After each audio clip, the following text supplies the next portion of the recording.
할렐루야. 여러분들 제가 한번 말씀드렸죠. 제가 광고 시간에 여러분들 얼굴을 쭉 보면서 기도를 하는데 큰일 났습니다. 11시 예배인 줄 아시고 못 오신 분들이 있으신 것 같아요. 큰일 났어요. 그분들을 위해서 빨리 오실 수 있도록 기도해 주시기 부탁드립니다. 우리 전사님들이 설교를 좀 조절해야 된다고, 제가 조절을 못했어요. 하긴 했습니다. 근데 이게 많이 조절하지 못했습니다. 옛날에는 이제 어른 목사님들이 설교를 길게 하시면 어떻게 저렇게 길게 하실까 생각했는데 요즘 제가 그러고 있어요. 그러니까 지금도 이런 말을 안 하면 설교가 짧아질 텐데, 그렇죠? 지금 큰일 났습니다. 서울에 정말 멋진 교회 건물이 있습니다. 고딕 양식을 사용해서 지은 아름다운 건물이죠.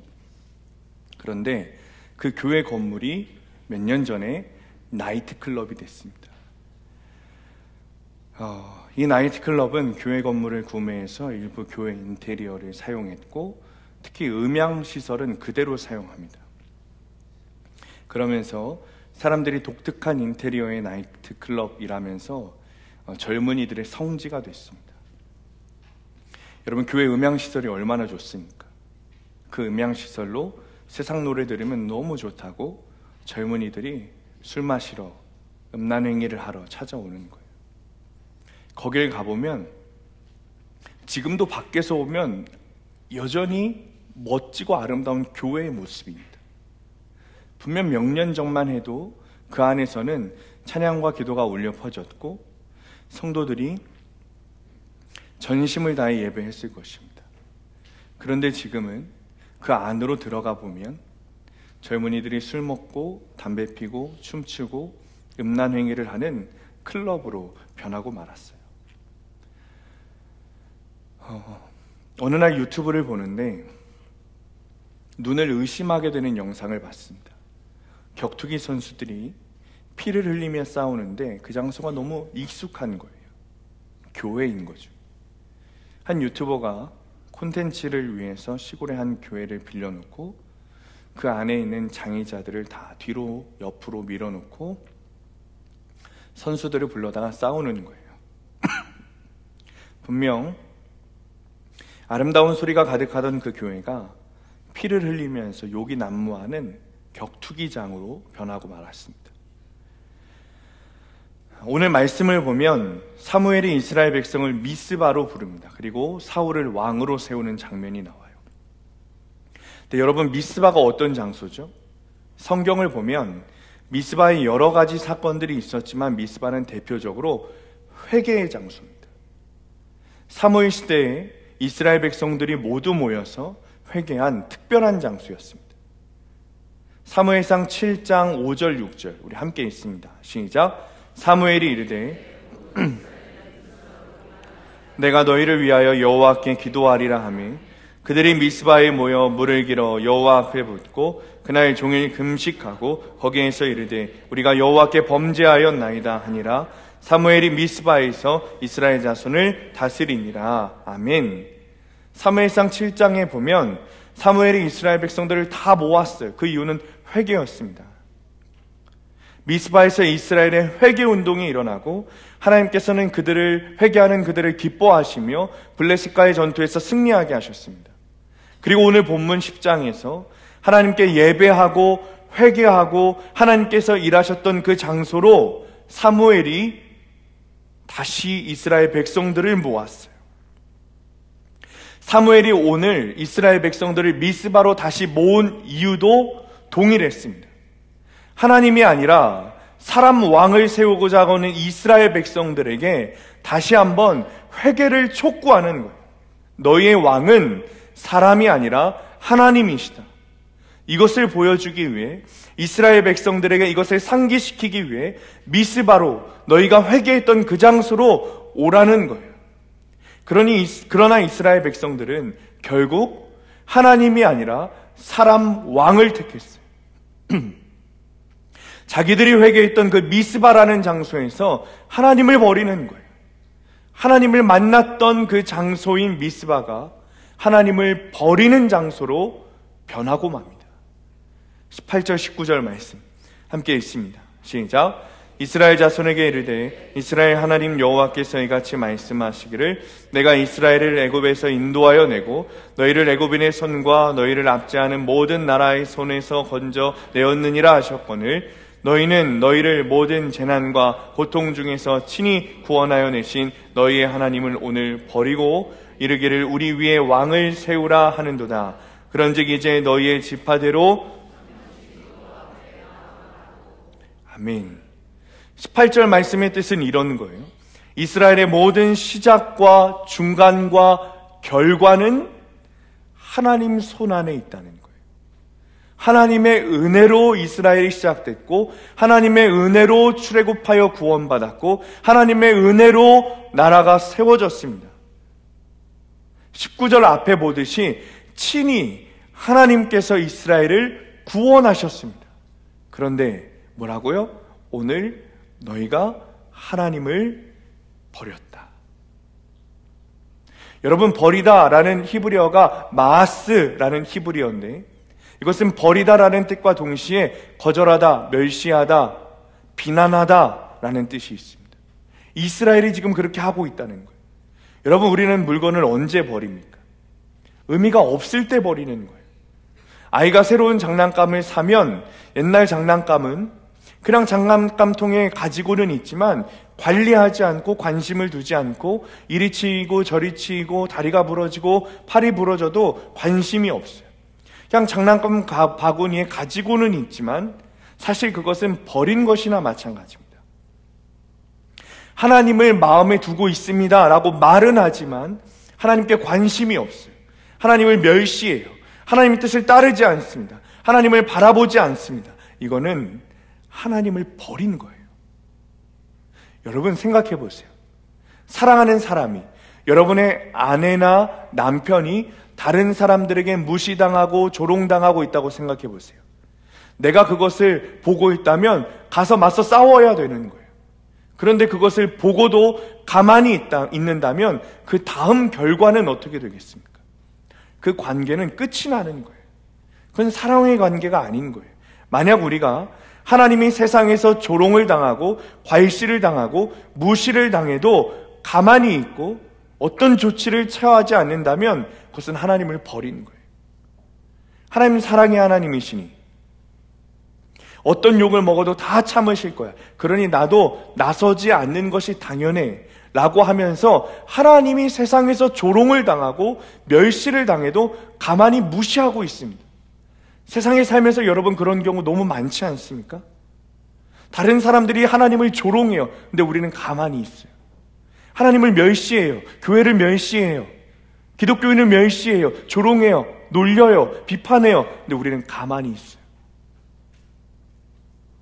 여러분, 그럴 때 가만히 있는다는 것은 동조한다는 거예요.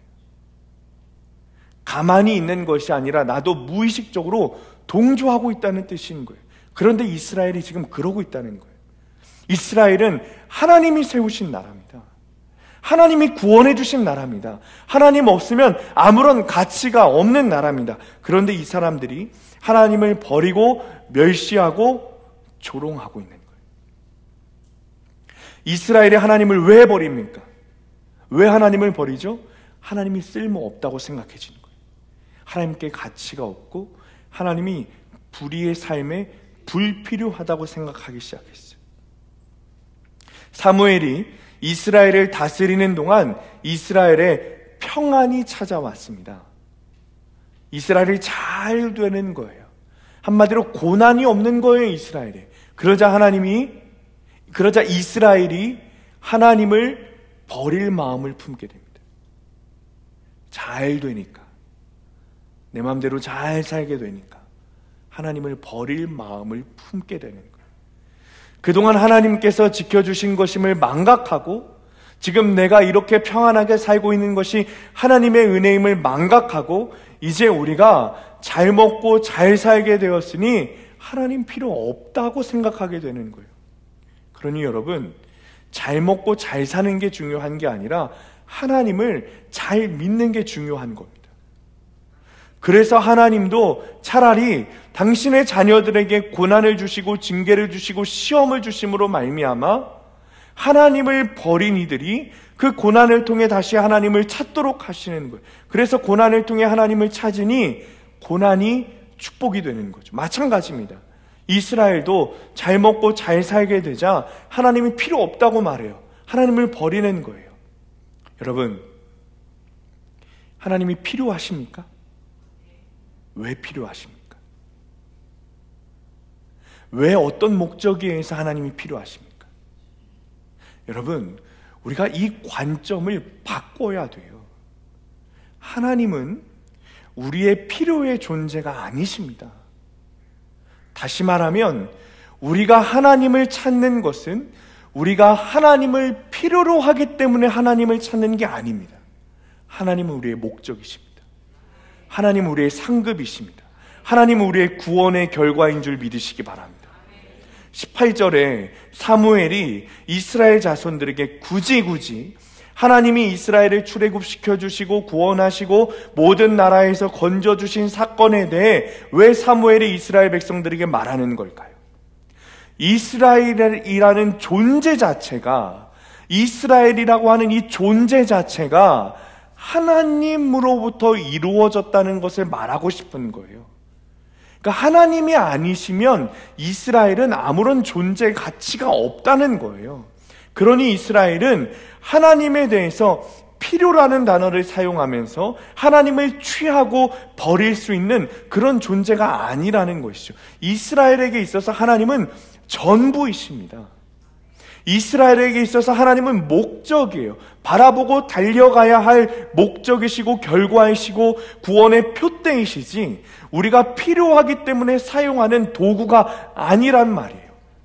우리가 이 관점을 바꿔야 돼요.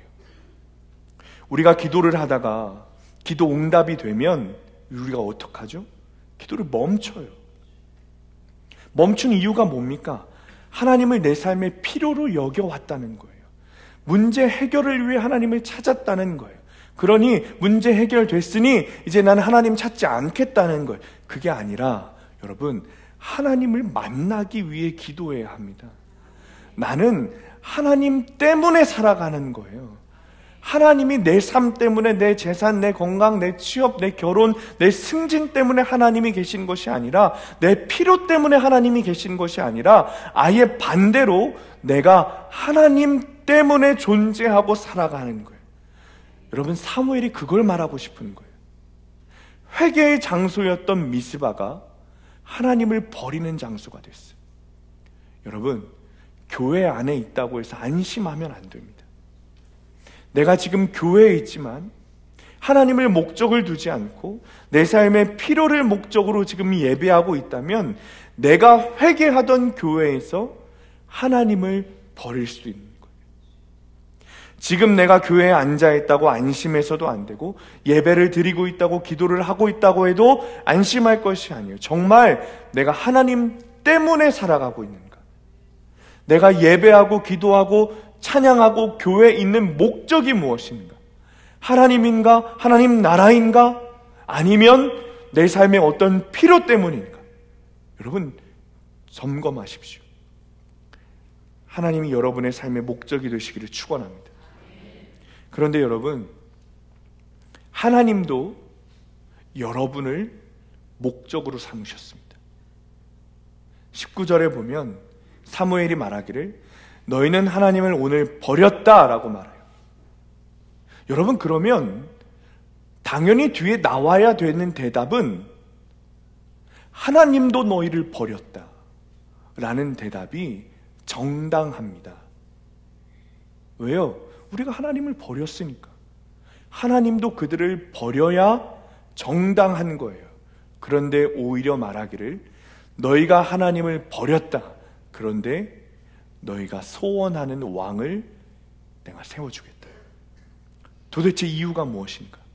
하나님도 우리를 필요함 때문에, 하나님의 필요함 때문에 우리를 부르신 게 아니라는 거예요. 하나님도 이스라엘을 부르시고 우리를 부르신 이유가 너희를 나의 종으로 사용하기 위해서, 세상을 다스리는데 너희라는 존재가 필요하기 때문에 내가 이스라엘을 출애굽시켰고 구원한 것이 아니라, 하나님께서도 우리라는 존재 자체가 하나님의 목적이신 거예요. 그래서 우리를 구원하시는 거예요. 로마서 5장 8절 말씀, 너무 잘하는 말씀이시죠. 우리 함께 읽습니다. 시작. 우리가 아직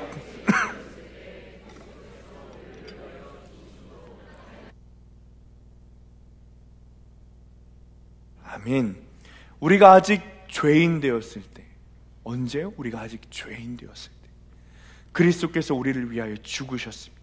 그리고 그것으로 당신의 사랑을 확증하셨어요. 이것이 주님의 사랑이에요.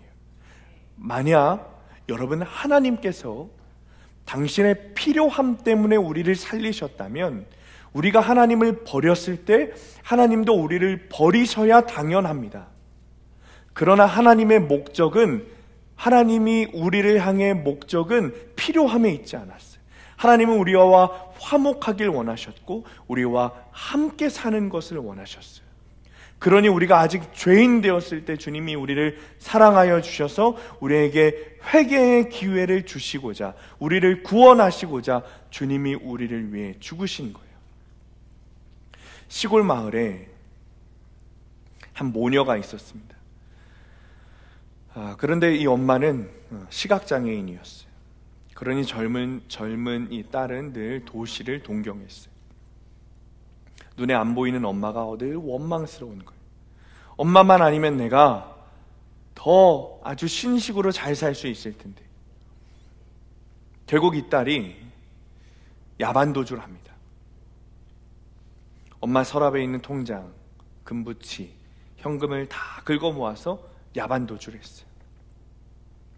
그런데 시골에서만 살던 이 딸이 어떻게 도시 가서 잘 살 수 있겠어요? 사기를 당하고 가지고 있던 모든 재산을 다 잃었어요.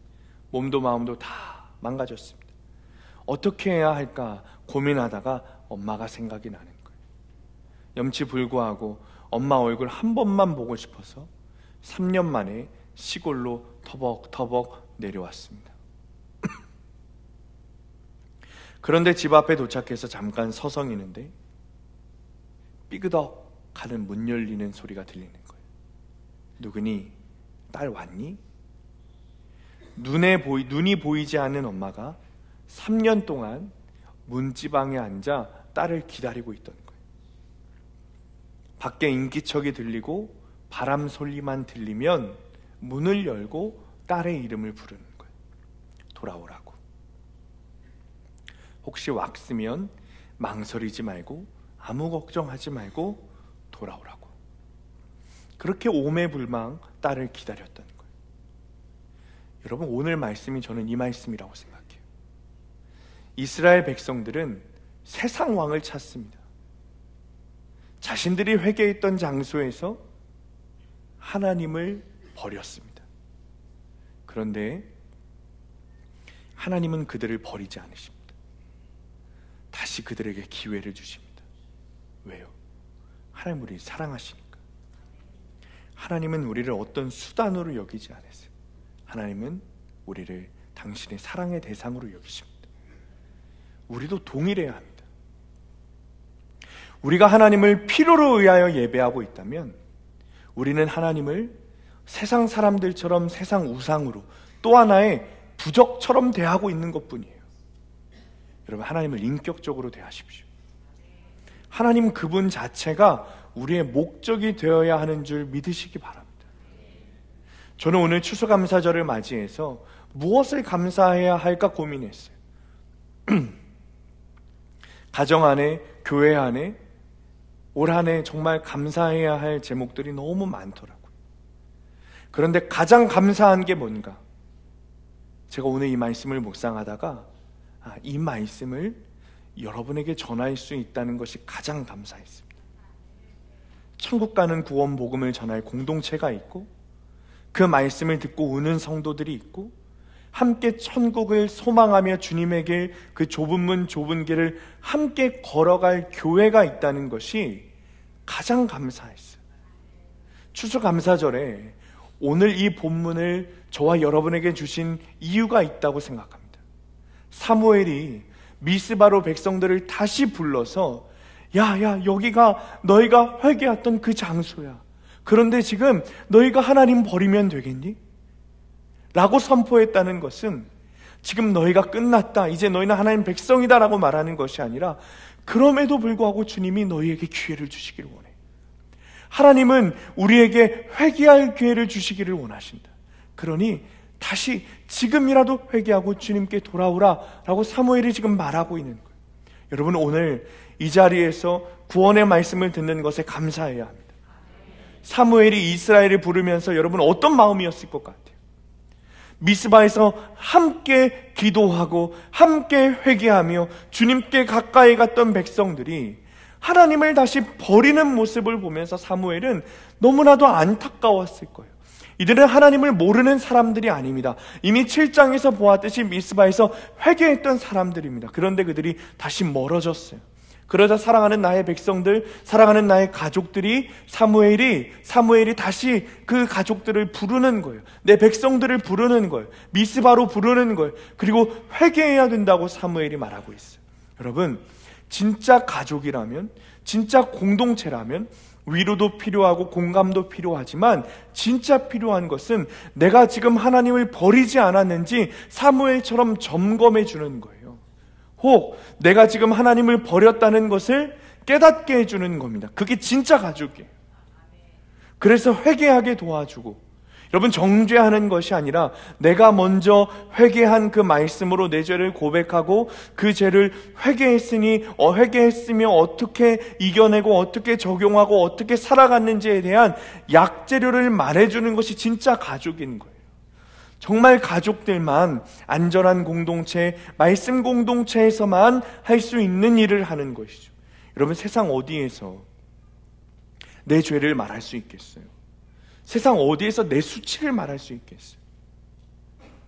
여러분, 그런 공동체는 없습니다. 그런데 우리 수암교회 속회가 어떻게 그 안에서 이런 일들이 일어나는가? 내 죄를 말하고 내 수치를 말하게 되는가? 가족이기 때문에 그래요. 우리가 말씀 공동체이기 때문에 그렇습니다. 정말 이 안에서 구원받기 위해, 복음으로 살기 위해 천국을 소망하며 사는 공동체로 모였기 때문에 가능한 거예요.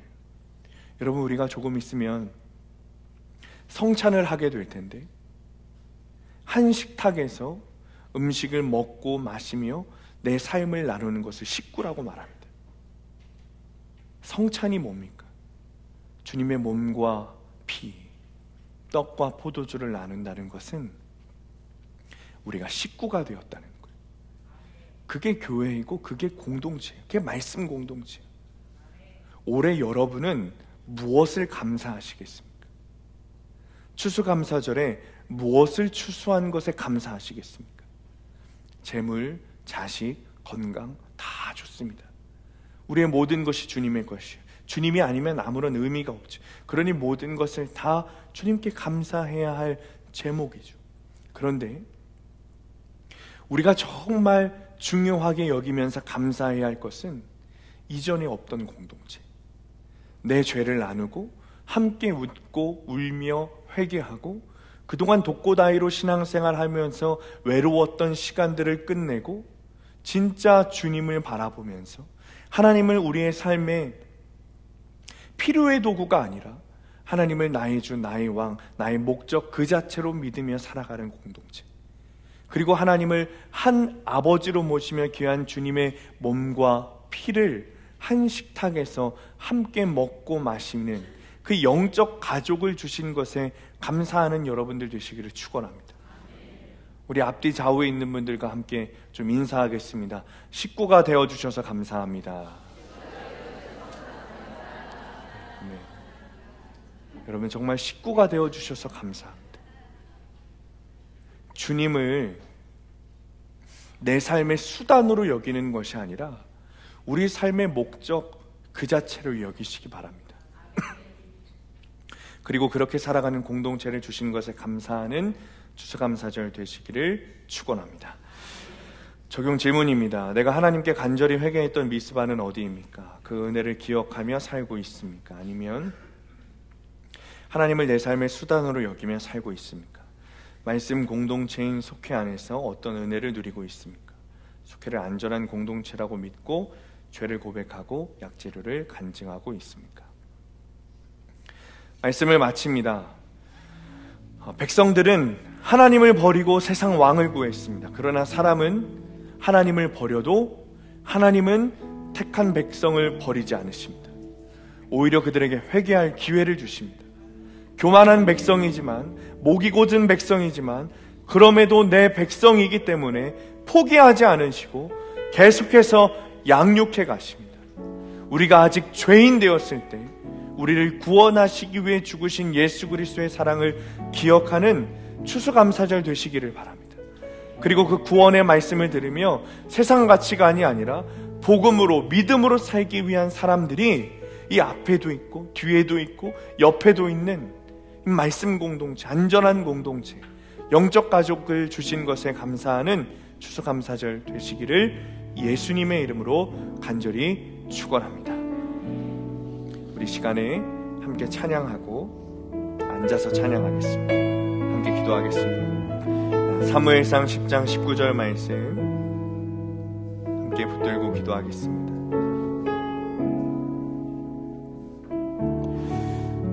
너희는 너희를 모든 재난과 고통 중에서 친히 구원하여 내신 너희의 하나님을 오늘 버리고 이르기를 우리 위에 왕을 세우라 하는도다. 그런즉 이제 너희 지파대로 1000명씩 여호와 앞에 나아오라 하고, 하나님 감사하는 삶이 되게 하여 주옵소서. 구원의 말씀을 듣는 것에 감사하게 하시고 구속사의 말씀으로 삶을 해석한 것에 감사하게 하여 주옵소서.